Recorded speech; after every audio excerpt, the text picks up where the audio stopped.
Candi Borobudur bukan pusat ibadah umat Buddha. Candi Borobudur tidak termasuk dalam salah satu tempat suci yang bisa dijadikan pusat peribadatan umat Buddha dunia. Bukan berarti mengabaikan peran penting Borobudur sebagai pusat spiritual keagamaan. Hal itu disebutkan Bhante Panavaro Mahathera, salah satu biku Indonesia yang menjadi pelopor sejarah agama Buddha abad 19.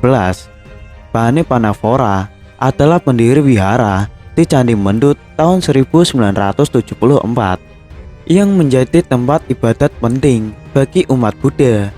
Menurut Bhante Panavaro, umat Buddha mengenal 4 tempat suci yang biasa disiarahi. Tempat suci tersebut berkaitan langsung dengan kisah hidup Siddhartha Gautama atau Sang Buddha. Sang Buddha sendiri yang melalui kitab suci Triptaka menyebut keempat tempat suci itu wajib dikunjungi dalam usaha mencari penerangan spiritual. Keempat tempat suci tersebut adalah Bodh Gaya atau tempat Buddha Gautama mendapat pencerahan. Bodh Gaya merupakan kuil yang terletak di Bihar, India. Di tempat ini terdapat pohon Bodhi di mana Buddha Gautama pernah bernaung, menyepi mencapai pencerahan. Sarnath atau Isipatana merupakan kota di Uttar Pradesh, India yang dijadikan tempat Buddha Gautama kali pertama menyampaikan ajarannya, atau biasa disebut Taman Lumbini, terdapat di Nepal. Di tempat ini diyakini Buddha Gautama dilahirkan. Di Taman Lumbini terdapat kuil Maya Dewi. Sedangkan yang terakhir adalah Kunsinara yang diyakini sebagai tempat Buddha Gautama meninggal dan mendapat parinirvana atau terbebas dari siklus reinkarnasi di kota yang sekarang bernama Kusinagar. Ini dibangun kuil parinirvana untuk menghormati Buddha Gautama. 4 itulah saya tidak menyamakan Borobudur hanya untuk memudahkan mengerti kalau umat Buddha mau ibadat atau seperti umroh, ya di keempat tempat tersebut, kata Bhante Panavaro Mahathera. Namun, menurut Bhante Panavaro, meski Candi Borobudur tidak dicantumkan dalam kitab suci umat Buddha, tempat ini sangat dihormati. Candi Borobudur bahkan disucikan oleh umat Buddha karena unik dan tak ada duanya di dunia. Bhante Panavaro berharap upacara keagamaan Buddha yang secara insiden seperti Wesak, Asada, dan acara lainnya dapat terus dilaksanakan di Borobudur, dibantu untuk umat masyarakat ASEAN agar bisa lebih mengerti, sehingga mereka akan ikut melakukan ibadah di sini dan juga diberi kemudahan melakukan upacara ibadah oleh PT Taman Wisata maupun Balai Konservasi Borobudur, ujar Bhante Panavaro. Menteri Koordinator Bidang Pembangunan Manusia dan Kebudayaan atau PMK, Muhadjir Effendi, memastikan pemerintah membuka akses luas bagi umat Buddha untuk menjalani event-event besar keagamaan di Candi Borobudur. Pemerintah jelas mendukung karena ini adalah bagian dari keanekaragaman keyakinan, apalagi Buddha juga termasuk agama resmi yang diakui di Indonesia, memberikan kelonggaran dan keluasaan agar umat Buddha bisa melaksanakan ibadat lebih baik.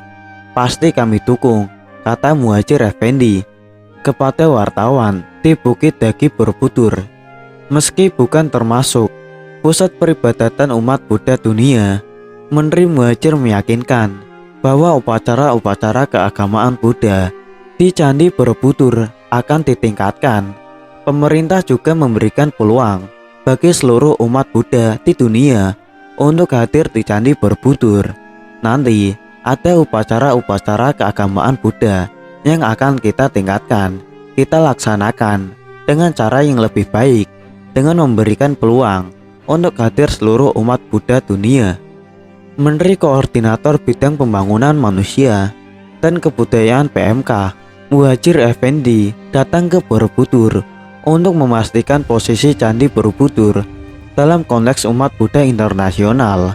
Selain melakukan pertemuan dengan Bhante, Sri Panavora Mahathira, Menteri Muhajir, juga bertemu Dirjen Kebudayaan Kemendikbud, Hilman Farid, Dirjen Bimas Buddha, serta Direktur PT Taman Wisata Candi, TWC Borobudur, Edi Setiono. Selain itu, Borobudur bukan Candi Buddha. Nusantara adalah bangsa yang melahirkan landasan Hindu-Buddha. Terdapat beberapa teori yang berusaha mengupas misteri tentang Candi Borobudur. Di antaranya mengatakan bahwa Candi Borobudur dibangun pada masa dinasti Syailendra dengan berbagai bukti ilmiahnya. Terdapat pula teori dari Kiai Haji Fahmi Basya yang mengatakan bahwa Candi Borobudur dibangun pada masa Nabi Sulaiman. Didukung dengan berbagai bukti-bukti yang dikemukakannya, kedua teori tersebut tentu masih harus dibuktikan. Seperti yang kita ketahui bahwa selama berabad-abad Candi Borobudur terkubur di bawah lapisan tanah dan debu vulkanik yang kemudian ditumbuhi pohon dan semak belukar hingga menyerupai bukit. Candi Borobudur kembali ditemukan pada tahun 1814 ketika Indonesia tengah dijajah Inggris. Penemu candi tersebut adalah Sir Thomas Stamford Raffles. Ketika mengunjungi Semarang, dia mendapat laporan temuan batu-batu berukir di bukit sekitar desa Bumisegoro, Karestenan, Magelang. Raffles kemudian mengutus asistennya, Cornelis, untuk melakukan penelitian.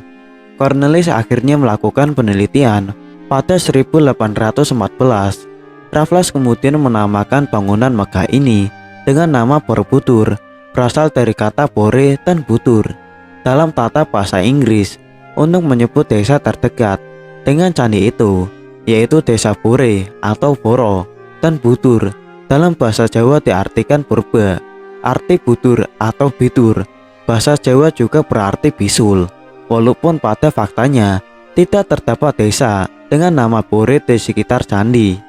Jika kita menelusuri di internet tentang kapan Candi Borobudur dibangun, maka kita akan menemukan jawaban bahwa Candi Borobudur dibangun pada tahun 750 Masehi. Johannes Gilbert Kasparis, seorang filolog Belanda, menulis dalam disertasinya pada tahun 1954 memperkirakan pembangunannya sekitar tahun 824 Masehi. Namun ini hanyalah sebuah perkiraan, bukan hasil kesimpulan berdasar penelitian ilmiah akademis.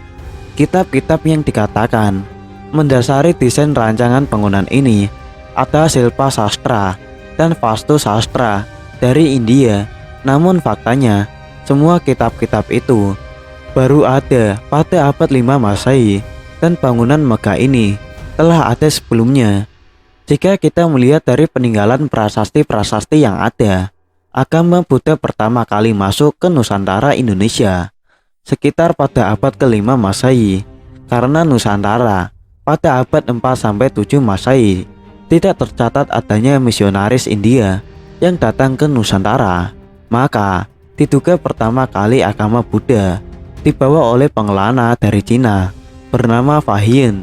Namun orang-orang Tiongkok dari Fahian 399 sampai 414 Masehi sampai Ising 671 sampai 695 Masehi datang ke Indonesia adalah untuk belajar dan bukan membawa Buddhisme dari negaranya. Kumpulan tulisan Fahian yang dikenal dengan judul A Record of Buddhist Kingdoms atau catatan negara-negara Buddhis, bahwa di Jawa saat itu kepercayaan yang berkembang adalah Hindu, Buddha, dan kepercayaan animisme atau kepercayaan asli. Dalam catatannya tersebut, secara tidak langsung mematahkan teori yang mengatakan bahwa agama Buddha dibawa olehnya dan mematahkan teori yang mengatakan bahwa Buddha masuk ke Indonesia pada abad ke-5 Masehi berdasarkan pada buku perjalanan Biksu Tionghoa Fahian di tahun 399 sampai 414 Masehi. Terjemahan dari Korean Recensions, teks bahasa Mandarin oleh James Leach, memiliki arti sebagai berikut. Dengan pergi menumpang kapal dagang besar Fahian, tiba dan berada dan tinggal di sini selama 2 tahun. Ia menulis salinan buku-buku suci. Ia juga melihat dari jarak 10 langkah. Terlihat patung dengan corak emasnya ditampilkan dengan jelas dan cerah.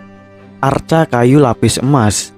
Di antara orang-orang yang telah datang ke sini mengatakan bahwa 1000 pelajar telah mengambil sumpah wisuda di sini semuanya, meninggalkan bayangan Equinox di Muara Takus, bukan di Sri Lanka atau Palembang. Mengikuti sungai Ponai adalah sungai Panai Kampar, di tempat di mana para pelajar pernah tinggal di situ dan melakukan gerakan berjalan berputar mengelilingi tope atau stupa. Juga 4 guru duduk di 4 sudut. Di tempat ini menara telah didirikan, situs Muara Takus. Dari sini terus pergi ke timur hampir 50 yojana. Kami tiba di kerajaan Tamralipti. Yang dimaksud Pahien ini adalah Langkapuri, Sijangkang, Katangka, atau Kota Angka. Ini di mulut laut ada 24 Sangharamas. Di sini semuanya memiliki imam dan hukum dhamma dihormati. Ini area barat, situs di Bukit Katangka.